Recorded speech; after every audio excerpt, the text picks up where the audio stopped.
안녕하세요. 세상에 믿을 사람 하나 없다는 걸 뼈저리게 깨닫게 된 남자입니다. 믿는 도끼에 발등 제대로 찍히고 나니까 정말 믿을 사람이 한 명도 없다는 걸 새삼 또 깨닫네요.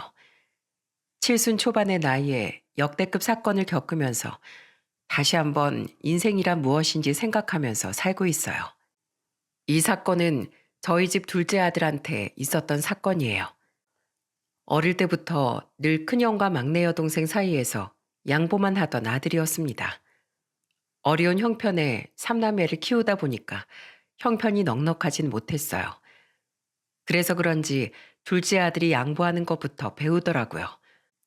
밥을 먹다가도 햄이 딱 2개만 남아있으면 둘째 아들이 큰 목소리로 말했습니다. 하나는 큰형, 하나는 막내가 먹어. 난 아까 많이 먹었어. 그걸 보면서 저는 둘째 아들을 보며 말했어요. 재성아, 너도 더 먹어야지. 엄마한테 더 해달라고 해. 아니에요. 원래 저는 많이 먹었어요.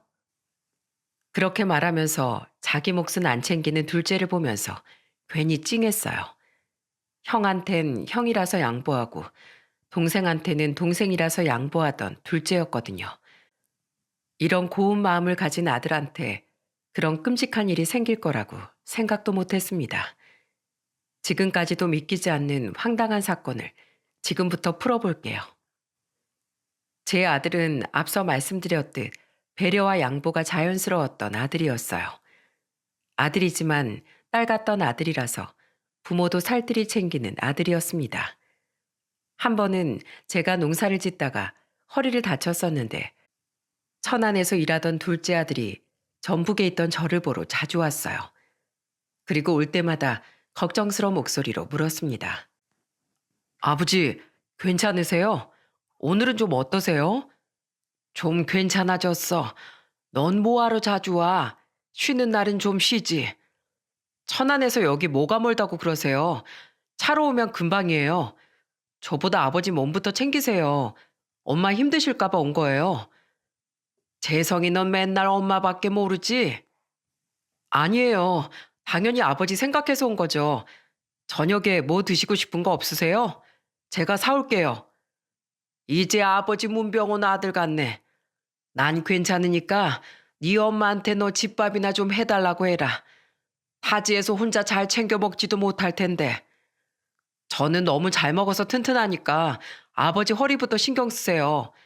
그리고 이 기회에 좀 쉰다고 생각하시고 마음 편히 쉬시고요. 제가 엄마한테 생활비 좀 드렸어요. 뭐? 네가 뭐하러 그런 걸 신경 써? 괜찮아. 잠깐 좀 쉰다고 네 부모 안 굶어 죽어. 아버지, 저도 아들인데 그 정도는 하게 해주세요. 걱정 마세요. 천안에 있는 중소기업 공장에 다니고 있던 아들은 제가 다쳤을 때 생활비도 선뜻 주던 아들이었어요. 평생 농사만 짓고 살던 제가 아픈 김에 쉬어가길 바랬던 거예요. 그런 아들의 마음 씀씀이에 참 고마웠어요. 이럴 정도로 아들은 참 세심했습니다. 그 후로도 아들은 종종 내려와서 제 등을 밀어주기도 했어요. 그때 저한테 아들은 진지한 목소리로 말했습니다. 제가 사회에 나와보니까 아버지가 얼마나 저희를 힘들게 키워주셨는지 알 것 같아요. 잘 키워주셔서 감사드려요. 됐다. 부모가 자식 키우는 게 뭐 대단한 일이라고 그런 거 신경 써? 없는 형편에 너한테 대단하게 해준 것도 없는데 뭘. 아들이 효도하는 건 당연한 거예요. 그러니까 그냥 편히 생각하세요. 둘째 아들의 말에 저는 울컥했어요. 전북에서 농사 짓고 소도 키우며 열심히 살았지만 자식들한테 해준 것보다 못 해준 게 더 많았다고 생각했습니다. 하지만 그런 부족한 가장이었는데도 아들인 힘든 순간 저를 가장 먼저 챙겼어요. 그래서 저는 둘째 아들이 어떤 여자를 만나게 될지 참 궁금했었죠. 장남이 서울에서 일하면서 결혼 후 살림을 제일 먼저 차렸었어요. 그 후 막내딸까지 시집을 가면서 둘째 아들만 남아 있었습니다. 그래서 효심 깊은 둘째 아들은 언제 가려나 늘 궁금했어요. 그러다가 둘째 아들이 37살이 되던 해 며느리를 데리고 집에 왔던 거예요. 아내는 반가운 목소리로 며느리를 보며 말했습니다. 아이고, 어서 와요. 안녕하세요. 저는 이희진이라고 합니다. 초대해 주셔서 정말 감사드려요. 아유, 이런 시골까지 내려와 줘서 우리가 고맙지. 아니에요. 여기 동네가 너무 운치 있고 예뻐서 오는 내내 눈 호강했어요. 풍경이 너무 예뻐요. 며느리는 부침성도 좋고 말도 예쁘게 하던 사람이었어요. 그래서 처음 만났을 때 며느리와 금세 가까워졌습니다. 며느리는 아들이 일하는 회사 근처에서 아들처럼 공장에서 일하고 있었어요. 그러다가 소개로 만난 두 사람은 1년 넘게 연애를 하고 있던 사이였습니다. 저는 무엇보다 서글서글한 성격의 며느리가 마음에 쏙 들었어요. 그때 저는 며느리와 간단하게 반주하다가 기분 좋은 목소리로 물었습니다. 몇 시간 대화 나눴을 뿐인데 꼭 우리 막내딸처럼 편안하네. 우리 재성이가 잘해주지? 그럼요. 요즘에 제 친구들이 저만 보면 부러워해요. 오빠가 너무 잘해주니까 결혼은 오빠 같은 사람이랑 해야 한다면서 얼마나 다들 부러워하는데요. 그래? 우리 아들이 워낙 어렸을 때부터 자상한 구석이 있어. 우리 집에선 딸 같은 아들이었다니까. 진짜요? 오빠 어렸을 땐 어땠어요? 얘기 좀 더 들려주세요. 궁금해요. 제가 며느리와 친근하게 대화를 이어나가자 아들은 당황한 목소리로 말했습니다. 아버지, 무슨 말씀을 하시려고요? 너 어릴 때 축사에 막 뛰어갔다가 소발에 칠 뻔했던 얘기부터 할까? 무슨 그런 말씀을 하세요? 그때 네 엄마랑 나랑 얼마나 깜짝 놀랐는지 알아? 아유, 아버지도 참. 아들의 반응에 며느리까지 합세해서 크게 웃었습니다. 정말 한 가족이 된 것처럼 분위기가 참 좋았어요. 그 후로 아들과 며느리는 주말만 되면 자주 내려왔어요. 전라북도에서 농사 짓고 살던 저희 집과 천안은 그리 거리가 멀지 않았기 때문에 아들이 자주 올 수 있었습니다. 주말에 또 내려온 며느리를 보고 저는 놀란 목소리로 물었어요. 너희들 또 왔어? 뭐하러 이렇게 자주 와? 여기 뭐 좋은 게 있다고? 제가 놀란 목소리로 묻자 며느리는 웃으며 말했습니다. 아버님, 어머님 모시고 같이 근교로 드라이브 가려고요. 오늘 날씨가 너무 좋죠? 둘이서 데이트하러 가지. 뭐하러 이 늙은이들까지 챙겨? 무슨 말씀이세요? 조금이라도 더 건강하실 때 자주 다니셔야죠. 어서 가요. 아이고, 내가 아주 며느리 얻으면서 호강을 하네. 아들도 싹싹하고 부침성 있는 며느리를 보면서 같이 웃었습니다. 집안에 사람이 잘 들어와야 집안이 잘 굴러간다고 하지 않습니까? 그렇게 며느리는 결혼 전부터 눈도장을 제대로 찍었고 아들과 결혼식을 올리게 됐어요. 정말 며느리가 오면서부터 집안에서 웃음이 끊이질 않았습니다. 그런데 며느리는 결혼 후에도 주말이면 시골로 내려왔어요. 그러더니 밥만 먹고 나면 저를 보고 씩씩한 목소리로 물었습니다. 아버님, 오늘 소의 어물은 제가 주고 올게요. 너 소의 어물도 줄 아니? 그럼요. 남편 하는 거 어깨너머로 보고 배웠어요. 그래도 직접 하는 건 다를 텐데 괜찮겠냐? 힘들 텐데. 저 한번 믿어보세요. 제가 오늘 남편이랑 축사에 있는 소들 책임질게요. 며느리의 말에 아들이 깜짝 놀란 목소리로 말했어요. 소 축사에 나도 간다고? 당신은 가서 소똥 치워. 내가 소에 어물 줄 테니까. 우리가 왔을 때 아버님 도와드려야지. 내가 당신 때문에 못 살아. 시골만 오면 할 거 없나 눈에 아주 불을 켜고 찾는다니까. 당연한 거 아니야? 그래야 자주 와서 어머님 밥상 자주 얻어먹지. 얼마나 맛있는데. 그때 며느리의 말에 아내가 주방에서 큰 소리로 웃으며 말했습니다. 우리 며느리는 앉아서 웃기만 해도 내 친수성찬을 차려줄 테니까 가만히 계셔. 정말요? 전 세상에서 어머님 손맛이 제일 맛있는 것 같아요. 말을 저렇게 예쁘게 잘하는데 내가 밥상 하나 못 해주겠어? 잘 먹어줘서 내가 고맙다. 아내도 그런 며느리가 좋은지 웃으면서 말했어요. 둘째 며느리가 생겼을 뿐인데 주말이면 집안이 들썩거렸습니다. 그렇게 둘째 며느리가 큰 손자를 낳았을 땐 아내와 같이 천안 집으로 갔었어요. 그리고 손자를 보면서 며느리한테 말했죠. 고생했다, 고생했어. 아주 떡두꺼비 같은 손줄 낳았네. 널 닮아서 인물이 훤해. 그렇죠? 그런데 자꾸 남편이 저 말고 자기를 더 닮았다고 하는 거 있죠?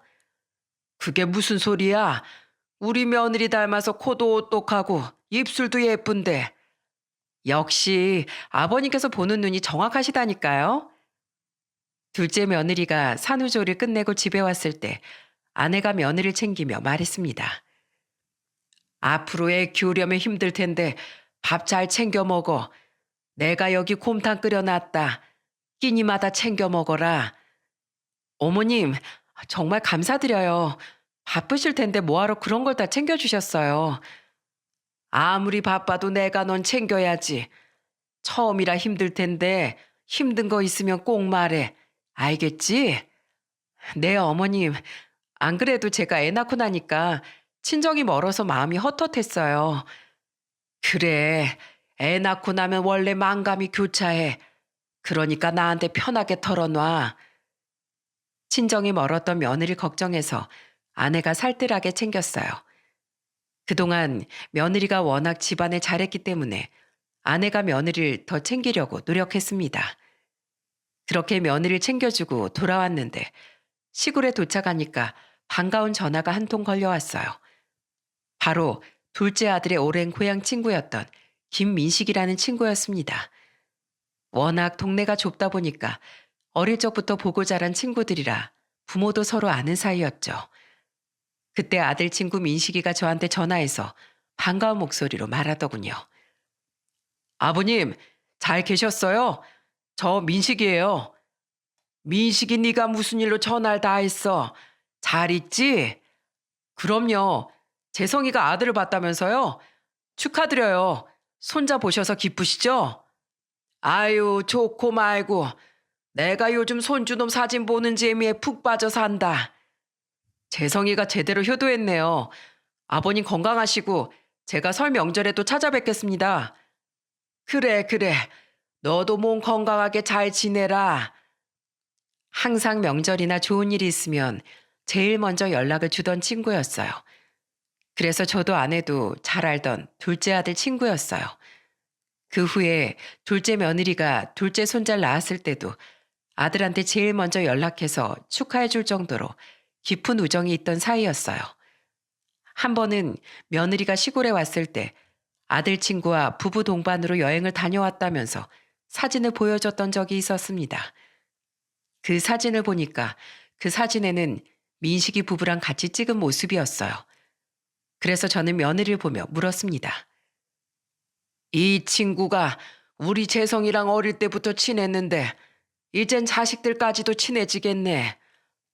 안 그래도 남편 친구분이 어릴 때 얘기도 많이 해주더라고요. 초등학교 때부터 친했다면서요. 동네가 좁으니까 어릴 때 친해지면 동네 떠나기 전까지 같이 놀았지.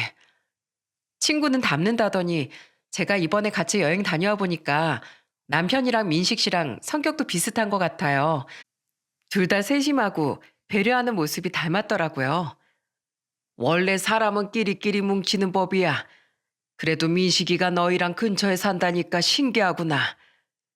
민식이란 친구는 초등학교 선생님이었는데 알고 보니까 아들이 사는 집과 근처였던 겁니다. 그래서 아들 부부와 민식이네 부부는 같이 놀러도 다니고 자주 만났었던 것 같았어요. 그렇게 이제야 자식 농사 끝났다면서 한숨 돌리려던 찰나에 비극이 찾아온 겁니다. 그건 바로 멀쩡했던 아들이 대장암 3기 판정을 받게 된 거예요. 며칠 전만 해도 장염 같다면서 병원에 갔던 아들이었어요. 그래서 며칠 뒤 아들한테 전화를 걸었던 기억이 납니다. 재성아, 몸은 좀 어떠니? 괜찮아요. 그런데 아직도 복통이 좀 있어서 병원에 다니고 있어요. 신경 써서 그런지 자꾸 구토도 하고요. 이제 구토까지 한다고? 소화가 잘 안 되는 거야? 네. 뭐만 먹었다 하면 속이 난리가 나서 체중도 줄었어요. 아이고, 큰일이네. 그럴 때일수록 잘 챙겨 먹어야 하는 거야. 소화 잘 되는 걸로 죽 같은 거 챙겨 먹어라. 안 그래도 아내가 챙겨주고 있어요. 그래, 몸조리 잘하고 있거라. 저는 그때만 해도 아들이 단순히 소화 불량인 줄 알았어요. 그러던 어느 날 아들은 주말에 복통이 심해져서 대학병원에 수액을 맞으러 갔던 겁니다. 그리고 그때 장폐색 증상이 보인다면서 CT를 찍었더니 횡행 결장 쪽에 암으로 장폐색이 됐다면서 발견됐던 거예요. 이틀 뒤에 응급수술을 받게 된 아들 소식을 며느리가 전해줘서 알게 됐어요. 그때 저는 며느리한테 다급한 목소리로 물었습니다. 이게 무슨 소리야? 암일지도 모른다니? 아버님, 아직 암 진단을 받은 건 아니에요. 수술 결과 나와야 안다니까 조금 기다려봐야죠. 다 제 탓이에요. 계속 그이가 아프다고 했을 때 일찍 검사를 받아보라고 할 걸 그랬어요. 살고 죽는 문제가 어디 네 탓이겠어. 너무 자책하지 마라. 네 탓 아니야. 며느리는 자꾸만 아들이 아픈 게 자기 탓이라면서 자책하기 시작했어요. 그 소리가 어찌나 가슴 아프던지 저는 그런 며느리를 다독였습니다. 그리고 수술을 마친 아들이 무탈하기만 바랬어요. 하지만 이런 가족의 간절한 바람에도 아들의 상태는 좋지 않았죠. 수술 결과가 나왔는데 아들은 대장암 3기였던 겁니다. 정말 저는 하늘이 무너지는 것 같았어요. 아내와 저는 잠시도 가만히 있을 수가 없어서 바로 천안 아들네 집으로 갔습니다. 갔더니 이미 집안은 초상이라도 난 것처럼 울음으로 가득했어요. 저는 수척해진 아들을 보면서 놀란 목소리로 물었습니다. 네가 암이라니. 아니 이게 무슨 소리야.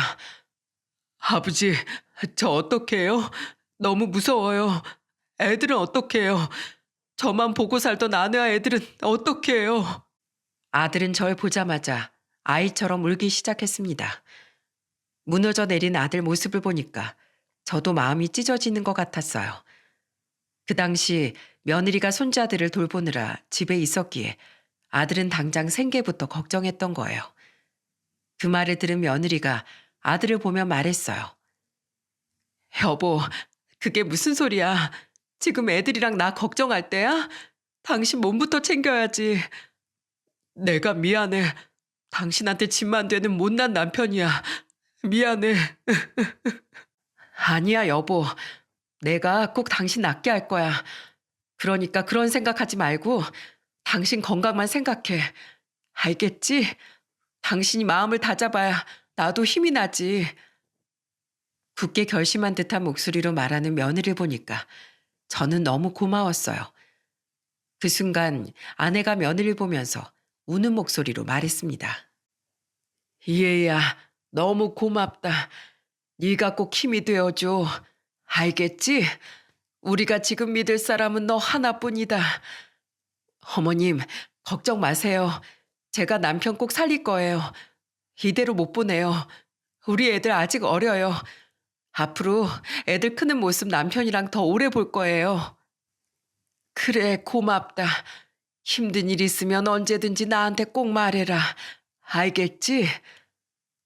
며느리는 제 아내의 손을 잡고 굳게 다짐했습니다. 그리고 아들은 항암 치료 전까지 체력을 기르기 위해 며느리와 같이 매일같이 운동을 했어요. 매일 저녁에 며느리는 저희 부부가 걱정할까봐 영상 통화를 걸며 말했습니다. 아버님, 오늘 저녁 날씨가 너무 좋아요. 이 사람이랑 저녁 산책 나왔어요. 며느리의 전화에 저는 반가운 목소리로 물었어요. 그래, 운동도 좋은데 너무 무리하지 말고.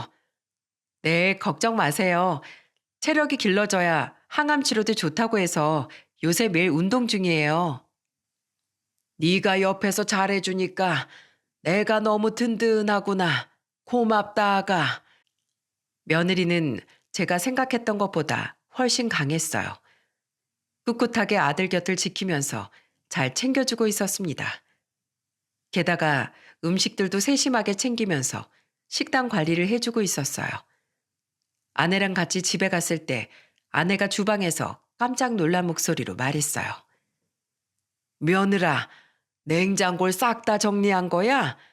야채도 많이 사다 놨네. 네, 야채 많이 먹는 게 좋다고 해서요. 이 사람이 술도 즐기던 편이라 술도 치우고 가공식품도 다 치웠어요. 네가 고생이 많다. 냉장고 정리가 쉽지 않았을 텐데. 하루 날 잡고 하니까 금방 하던데요.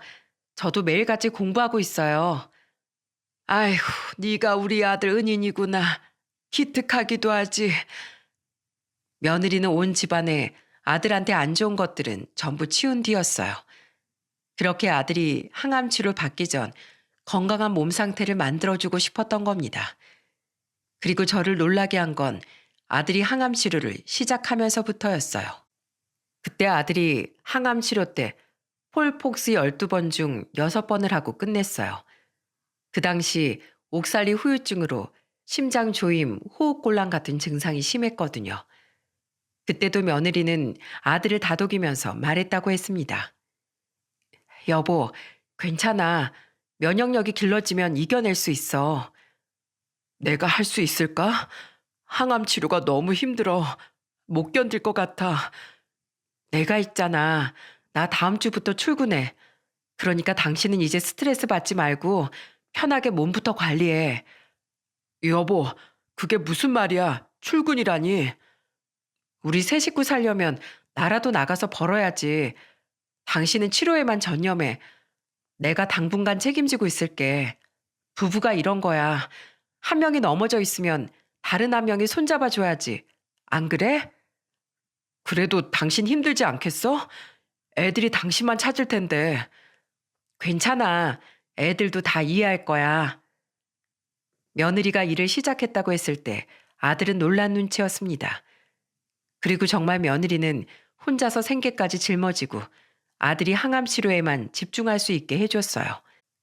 그때 당시 근처에 살던 아들 고향 친구 민식이도 집에 자주 왔다고 했습니다. 자주 아들을 찾아와서 옛날 사진을 꺼내면서 말했다고 했어요. 야, 재성아, 이때 기억나? 온 동네 밤새도록 뛰어다녀도 지치지 않던 때가 있었는데. 그러게나 말이야. 우리 언제 이렇게 늙었지? 나야말로 늙었지. 네가 초등학생들 가르쳐 봤어? 하루가 아주 1년처럼 가는 것 같아. 넌 이때 사진이랑 다를 게 없는데 뭘. 아유, 나도 늙었지. 언제 이렇게 늙어서 이런 병까지 얻었나 모르겠어. 재성아, 힘내. 재수 씨 봐.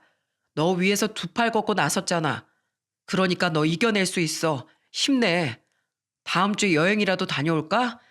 너도 그렇고 재수 씨도 그렇고 한번 바람도 쐬면서 지내야지. 너희 부부 몸만 와. 준비는 우리 집에서 할게. 고맙다 민식아. 내가 네 덕분에 힘이 난다. 그렇게 아들의 친구였던 민식이는 가까이 살면서 아들한테 말동무가 되어줬어요. 그래서 그런지 아들도 점차 잃었던 희망을 되찾아가고 있었습니다. 하지만 독했던 항암 치료는 굳게 마음먹은 아들을 몇 번이고 무너뜨렸어요. 그래도 아들 곁에는 늘 며느리가 지키고 있었습니다. 항암 치료를 받는 아들이 힘들어하는 것 같아 아내와 같이 아들 집에 갔었죠. 그런데 그새 며느리가 얼굴이 많이 상했더라고요. 그 와중에도 며느리는 아들을 다독이면서 위로하며 말했습니다. 여보, 당신 할 수 있어. 난 당신 쉽게 못 보내. 우리 애들 얼굴 좀 봐. 당신 소중한 자식들이잖아. 내가 이렇게 부탁할게. 당신 없으면 우리 가족 못 살아. 여보, 나 너무 힘들어. 내 손 잡아. 당신 조금만 더 힘내줘. 어느덧 아들이 투병 생활을 한 지도 2년이 넘어갈 때까지도 건강 상태가 나빴다, 좋았다 하는 겁니다. 그러다 보니까 아들이 안색이 좋아져도 안심할 수가 없었어요. 그러는 사이 며느리도 안색이 점점 안 좋아져 가고 있었습니다. 보다 못한 아내가 큰 결심을 한 채 며느리를 보며 말했어요. 아가, 넌 좀 어떠니? 네 몸도 힘들 것 같은데. 전 괜찮아요. 원래 아픈 사람 옆에 있는 사람도 같이 골병 나는 법이야. 네 몸도 챙겨야지. 제가 그럴 시간이 어딨어요. 우선 남편부터 살려놔야죠. 그러다 정말 너까지 병 날까봐 그래. 애들 보는 거 힘들지? 그러지 말고 애들을 우리한테 보내라. 네? 애들을 봐주신다고요? 그래, 우리가 애들 키워주마. 지금 고비만 넘기면 다 괜찮아질 거야. 우리 아들 그렇게 쉽게 무너지지 않아. 금방 오뚜기처럼 일어날 거야. 그러니까 애들 신경 쓰지 말고 우리한테 애들 보내라. 내 손주들이잖아. 걱정 마. 어머님, 고맙습니다. 저희가 이렇게 약한 모습 보여드려서 죄송합니다. 저는 며느리의 말에 깜짝 놀란 목소리로 아내의 말을 가로막으며 말했습니다. 뭐가 죄송해. 그런 말 하지 마. 우리 며느리가 힘내야지. 그래야 우리 아들이 살 수 있어. 알겠지? 항상 우리가 네 뒤에 있다는 걸 잊지 말고. 아버님, 감사합니다. 정말 감사합니다. 며느리는 저희 부부가 손자들을 봐준다고 하니까 울면서 고맙다는 말만 했어요. 그때부터 저와 아내는 손주들을 봐주기 시작했습니다. 그리고 며느리는 아들이 곧 건강해질 거라는 희망을 가지고 매일 기도하며 지냈어요. 이렇게 하면 정말 며느리도 아들도 모두 괜찮아질 거라고 생각했습니다. 그리고 손자들도 시골에 있는 어린이집을 다니면서 잘 지내고 있었어요. 그렇게 시간이 꽤나 지났을 때였습니다. 어느 날 갑자기 아들한테 울면서 걸려온 전화 한 통에 날벼락이 떨어졌어요. 저는 울고 있는 아들 목소리에 놀란 목소리로 물었습니다. 재성아, 너 무슨 일이야? 어디가 더 아픈 거야?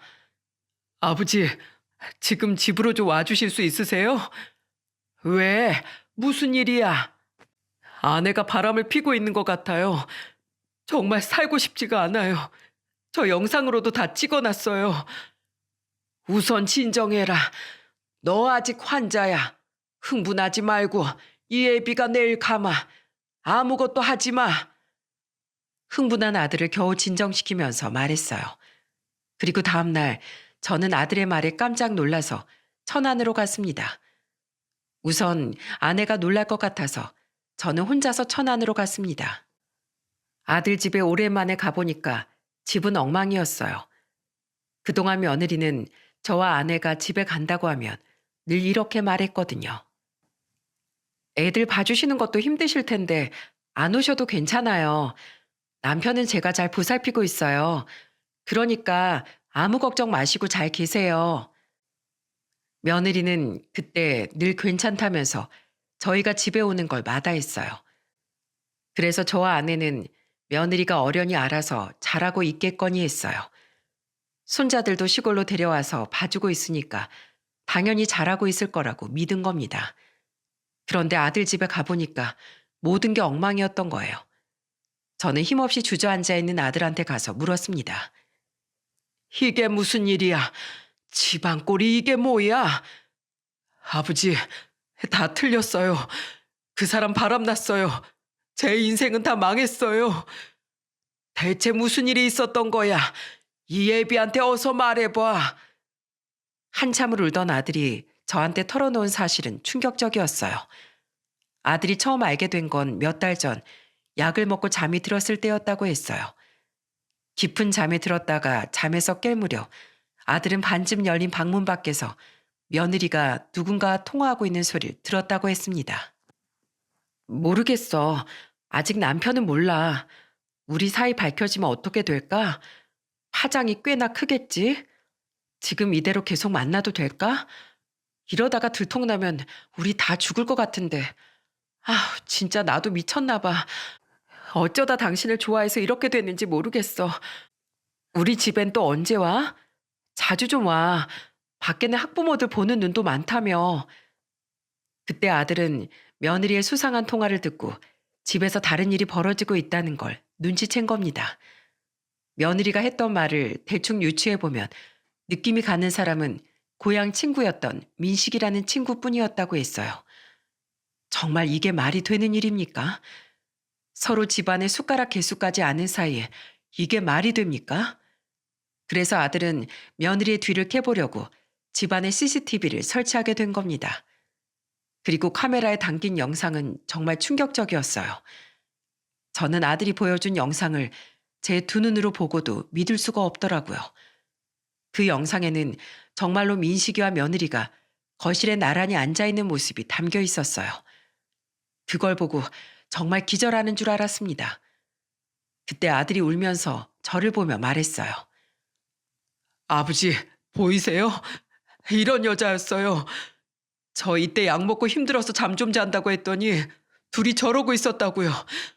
내가 버젓이 안방에서 자고 있는데 저 사람 우리 집 거실에서 민식이랑 팔짱을 끼고 영화를 보고 있었다고요.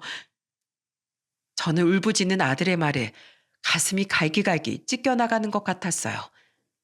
그리고 영상에서는 며느리가 수시로 안방을 살펴보면서 아들이 깼는지 확인하는 모습도 있었습니다. 심지어는 아들이 먹지 못하는 음식까지 둘이 만들어 먹고 있더라고요. 아들은 또다시 가슴을 치고 울면서 저한테 말했습니다. 저는 건강도 잃고 가족도 잃었어요. 제가 이제 무슨 희망으로 살아요? 네? 이놈아, 그게 애비한테 할 소리야? 저런 인간들 때문에 못 살겠다니.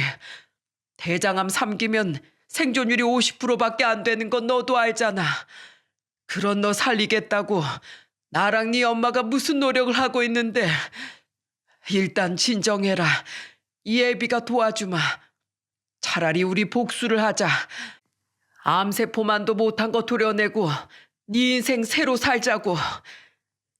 세상을 포기한 듯 우는 아들을 보면서 저는 지푸라기라도 붙잡듯 애원하며 말했습니다. 그러자 한참을 울던 아들이 침착하게 말했어요. 저 복수할래요.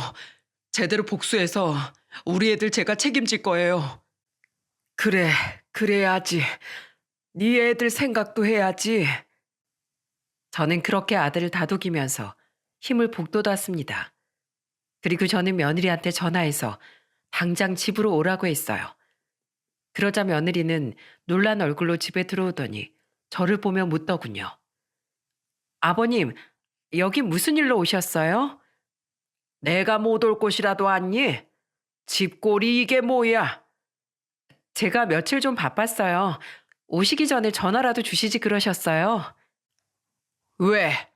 뭐 숨겨야 될 거라도 있냐? 왜 내가 미리 말을 하고 와야 되는 거냐? 숨기다뇨. 매일 이 사람만 보고 사는데 제가 숨기는 게 뭐가 있겠어요? 나한테 숨기는 게 없다고 했지? 확실해? 정말 하나도 없어? 네, 없어요. 그런데 왜 그러세요? 재성아, 꺼내봐라. 저는 아들한테 CCTV 영상을 꺼내보라고 했어요. 그리고 아들은 노트북에 USB를 연결해서 그동안 녹화된 며느리의 이중 생활을 낱낱이 보여줬습니다. 두 눈으로 그 영상을 본 며느리가 입을 틀어막으면서 아들을 보고 놀란 목소리로 소리쳤어요. 여보, 알고 있었어? 그동안 다 알고 있었던 거야? 언제부터? 지금 그게 중요해? 언제부터 알았는지가 왜 중요해? 결국 당신은 집안 내팽개쳐두고 바람핀 여자야. 아무리 내가 아파져서 못났어도 그렇지. 당신이 어떻게 나한테 그럴 수가 있어?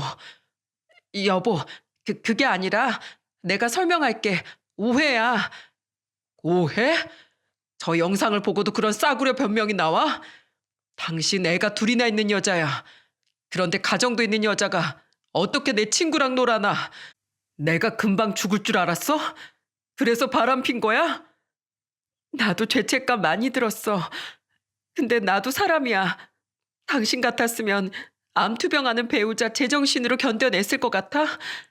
지난 시간 동안 당신 뒷감당하면서 나도 힘들어서 그랬어. 나도 위로받고 싶고 기대고 싶은데 당신은 맨날 죽을 상을 하고 있는데 내가 안 지치겠냐고. 왜 내가 힘들었던 거 모르는 척 하는데 당신이 내 입장 돼봤어? 당신이 이러니까 내가 힘들 때 민식 씨한테 기댄 거잖아.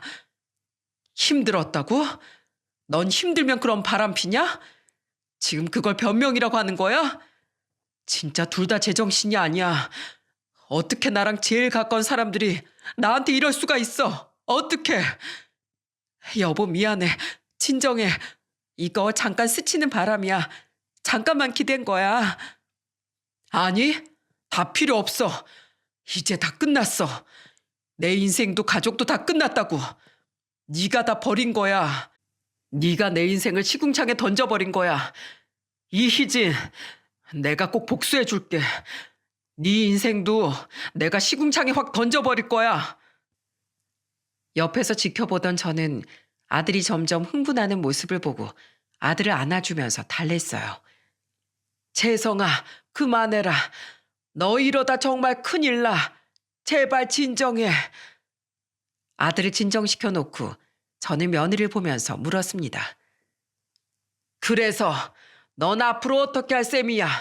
헤어질 거야 말 거야? 죄송해요. 지금 당장은 헤어지지 못할 것 같아요. 뭐? 우리 아들하고 이혼하고 싶지 않다고? 대체 무슨 생각으로 그러는 거야? 네 선택이 뭐야?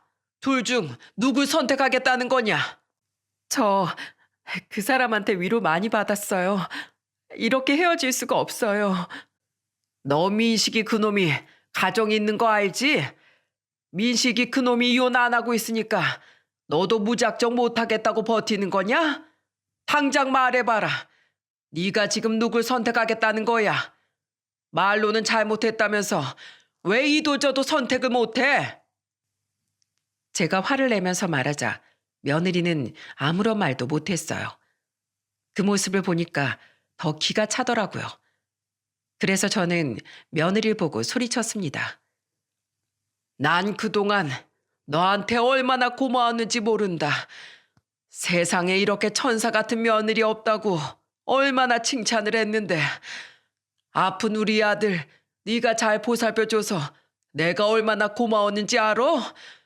그런데 지금 내가 너 생각해서 네 자식들까지 데려다가 키워주고 있는데 네가 바람을 펴? 죄송해요 아버님. 죄송? 이게 지금 죄송으로 끝날 일이냐? 내 나이가 7순이 넘었지만 너 절대 용서 못해. 내 아들 눈에 피눈물 흘리게 한 죄 아주 제대로 치르게 할 거다. 그리고 지금 민식이 이쪽으로 오고 있으니까 너 당장 나가. 아버님, 제가 갈 곳이 어딨어요. 그리고 저랑 해결하시지 왜 그 사람을 부르세요? 우리 아들 가정 파탄 낸 놈 부르지도 못해? 넌 넘지 말아야 할 선을 넘은 거야. 알어? 그동안 널 믿어준 가족들 등에 네가 칼 꽂은 거라고. 당장 나가. 난 네 눈물도 보기 싫어. 당장 눈앞에서 사라져. 양심이 있으면 순순히 나가. 결국 며느리는 단호한 저의 태도에 짐을 싸서 나갈 수밖에 없었어요. 사실 민식이가 오고 있다는 말은 미끼였습니다. 우선 며느리를 쫓아내고 한 놈씩 짓밟으려는 전략이었어요. 그렇게 아들은 민식이한테 영상을 전송해버렸어요. 그때부터 아들도 복수하고 싶다는 갈망뿐이었습니다. 그 순간 아들 얼굴을 보면서 저는 하염없이 울면서 말했어요. 우리 아들 이제 겨우 경과가 좋다는 말 들었는데 이게 무슨 날벼락이야. 저 이대로 안 무너져요. 그동안 항암 치료 받으면서 이거보다 더한 것도 이겨냈어요. 이젠 제가 용서 못해요. 날 이렇게 농락한 죄, 내 인생을 바닥으로 만든 그놈 더 이상 용서 못해요. 그 순간 아들이 보낸 영상을 본 민식이 놈이 아들한테 전화를 걸어왔더라고요. 재성아, 이거 오해야. 내가 설명할게. 니들 둘은 짰니? 들키면 오해라고 변명하기로 한 거야? 곧 네 학교 점심시간이지? 내가 학교로 갈 테니까 만나서 해명해. 그렇게 아들은 선전포고하고 그놈 학교로 갔어요. 저는 그런 아들 뒤를 따라갔습니다. 그리고 아들은 저한테 미리 둘이 대화하는 상황을 영상으로 몰래 찍어달라고 말했어요. 그렇게 암묵적인 둘만의 약속까지 하고 학교에 도착하자 그놈이 고개를 숙이면서 나왔습니다. 그리고 아들을 보자마자 미안한 목소리로 말하더군요. 내가 죽일 놈이야. 내가 다 잘못했어. 진짜 미안하다. 나 바로 헤어질게. 너도 알잖아. 나도 가정이 있는데 어떻게 가정을 버릴 수가 있겠어. 그냥 잠깐 만났을 뿐이야. 가정이 있는 놈이 그런 짓을 해? 넌 한 번 깨진 그릇이 다시 붙을 거라고 생각하냐? 넌 나를 기만했어. 여기 학교야. 소리 지르면 어떡해. 누가 보면 어떡하라고. 애들도 있는 곳에서 그러고 싶어? 넌 그럼 우리 집 거실에서 바람 피고 싶었어? 그렇게 때와 장소를 가릴 줄 아는 놈이 오줌 못 가리는 개처럼 그런 짓을 해? 아들이 화를 내면서 언성을 높이니까 그놈은 안절부절하면서 아들 입을 막으려고 했어요. 저는 그 모습들을 다 놓치지 않고 찍고 있었습니다. 그때 그놈은 무릎을 꿇고 아들한테 애원하며 말했어요. 재성아, 내가 잘못했어. 난 내 가정 깨고 싶지 않아. 그러니까 제발 잠깐의 실수라고 생각하고 친구 잘못 눈 좀 감아줘. 나 바람핀 거 알면 끝장이야. 그리고 학교 소문이 얼마나 빠른데 여기서 이래. 나 이러다 잘리면 어떡하라고 그래. 밥줄까지 끊으려는 거야? 제발 학교는 찾아오지 말고 내가 돈이라도 줄게. 돈으로 우리 합의하자. 돈을 주겠다면서 애원하는 모습을 보니까 더 기가 막히더라고요. 하지만 아들은 돈 따위에 넘어갈 사람이 아니었습니다. 그 순간 아들은 그놈을 보며 당당하게 소리쳤어요. 내가 죽을 고비를 몇 번이나 넘겨보니까 사람이 돈이 중요한 게 아니더라고. 너 돈으로 목숨 살 수 있어? 그 돈으로 이미 깨진 내 가정 살려낼 수 있냐고. 난 너 같은 게 선생이랍시고 애들 가르치는 걸 못 봐. 널 보고 애들이 뭘 배우겠니? 뭐? 그게 무슨 소리야? 너 지금 무슨 짓을 하려는 거야? 지금 네가 네 입으로 지금까지 한 짓들 다 인정했어. 아버지, 다 찍으셨죠? 저는 아들이 저한테 하는 말에 큰 소리로 말했습니다. 그래, 아주 잘 지켰다. 비겁하게 애원하는 것까지 싹 다 찍었어. 도와주셔서 감사합니다. 우선 교무실로 가요. 아들이 저와 같이 교무실로 가려고 하자 그놈이 아들을 쫓아오면서 다급하게 말했어요. 뭐야, 지금 교무실을 왜 가? 나랑 얘기하자니까. 너 같은 놈이랑 무슨 얘기를 해? 비켜! 애원하는 그놈의 손을 뿌리치고 아들은 교무실 문을 열고 한 선생님을 보면서 소리쳤어요. 선생님, 죄송한데 여기 교장실이 어딥니까? 네? 교장실이요? 교장실은 저쪽인데요. 그런데 무슨 일로 오셨어요? 나중에 다 소문 날 거예요. 학교 점심시간이라 그런지 교무실에 선생님들이 많았어요. 그리고 아들이 교무실로 가자 선생님들이 웅성거리며 몰려들었습니다. 그러자 순식간에 학생들도 하나둘 몰리기 시작한 거죠. 아들은 전혀 아랑곳하지 않고 교무실로 들어갔어요. 그러자 교장 선생님이 아들을 보면서 놀란 목소리로 물었습니다. 여긴 어떻게 오셨습니까? 이 학교에 김민식 선생님을 고발하러 왔습니다. 저는 대장암 3기 환자입니다. 그런데 이 학교 선생인 김민식 선생님이 제 가정을 파탄냈어요. 이런 사람은 선생 자격도 없지 않습니까? 이런 사람이 아이들을 가르칠 자격이 있냐고요. 네? 그게 사실입니까? 이 USB에 영상이 다 있습니다. 제발 이런 파렴치한 인간이 신성한 학교에서 애들 가르치는 걸 막아주세요. 아들은 버럭버럭 소리치기도 했고 교장실 문이 열려 있어서 밖에 있던 선생님들이 모든 사실을 듣게 된 겁니다. 그리고 아들 목소리가 점점 커지니까 안절부절 못하던 그놈이 주랭랑을 친 거죠. 그때 주변이 웅성거리자 교장 선생님은 아들을 보며 다급하게 말했어요. 먼저 마음 추스르고 몸부터 생각하셔야죠. 벌어진 일은 제가 면밀히 살펴보겠습니다. 이렇게 증거까지 가져오셨으니까 저희가 학교 징계위원회를 통해 저희가 결정하도록 하겠습니다. 만약 제 가정을 파탄낸 사람 솜방망이 처벌하시면 저는 이 병든 몸으로 학교 앞에서 1인 시위라도 불사하겠습니다. 그러니까 명심하십시오. 그렇게 아들은 학교로 가서 모든 사실을 폭로하면서 모든 학교에 소문이 나버린 겁니다. 여러분, 그 뒤로 어떻게 됐을 것 같습니까? 정의는 승리한다는 말처럼 민식이란 놈은 학교에서 파면되고 말았어요. 중징계를 받고 결국 학교에서 쫓겨나게 된 겁니다. 그뿐인 줄 아십니까?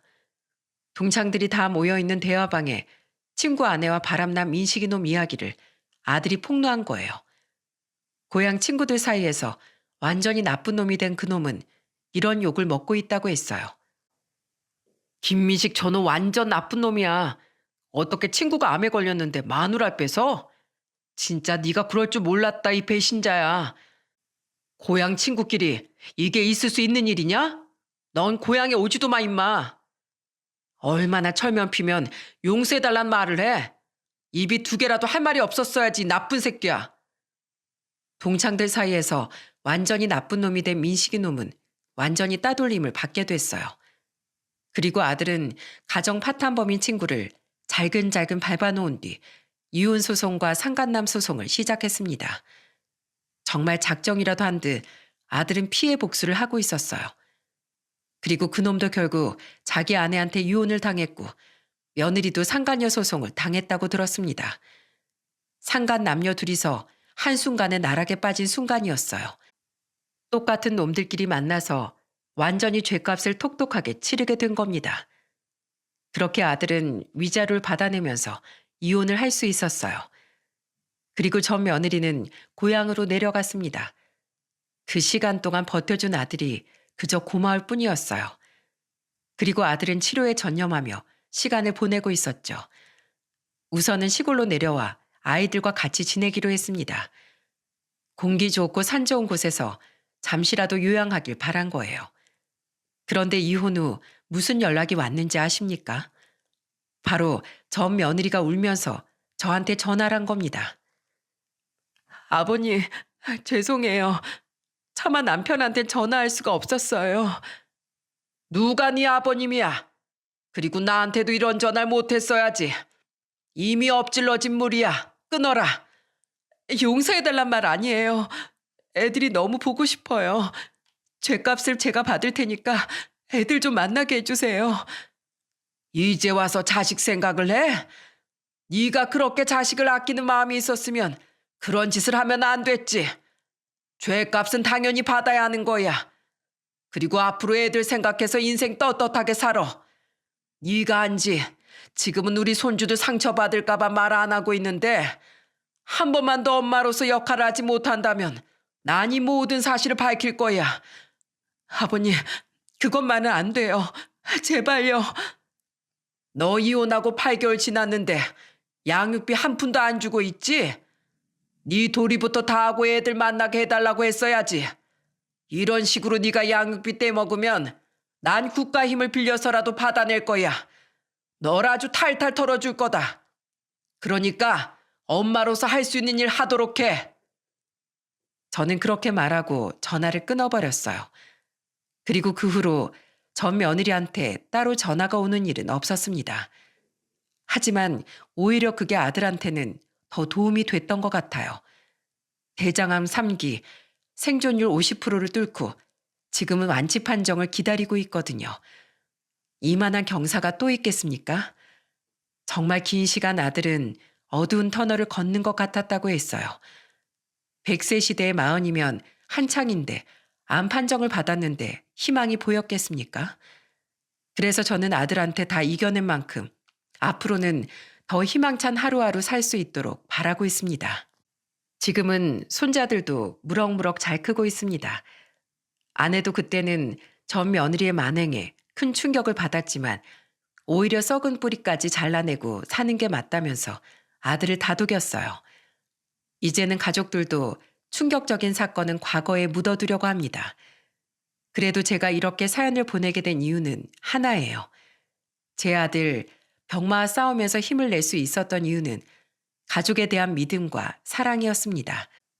막상 큰 병에 걸리고 나니까 돈이 있어도 생사는 하늘에 달려 있다는 걸 알겠더라고요. 돈마저도 아무 가치 없게 느껴진 순간 아들을 잡아준 건 주변 가족들과 지인이었습니다. 그런데 이렇게 배신을 당하고 나니까 결국 자신을 지키는 건 스스로의 마음가짐이라는 걸 아들은 깨달은 것 같네요.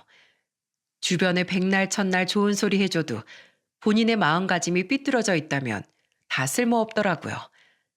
그래서 저는 여러분들이 제 사연을 들으시고 새해에는 스스로에게 좋은 다짐을 해주면서 사셨으면 하는 마음에 보내게 됐습니다. 중요한 건 꺾이지 않는 마음이라고 하지 않습니까? 제 아들이 희망을 놓지 않았던 것처럼 여러분들께도 희망이 늘 함께하길 바라겠습니다. 감사합니다.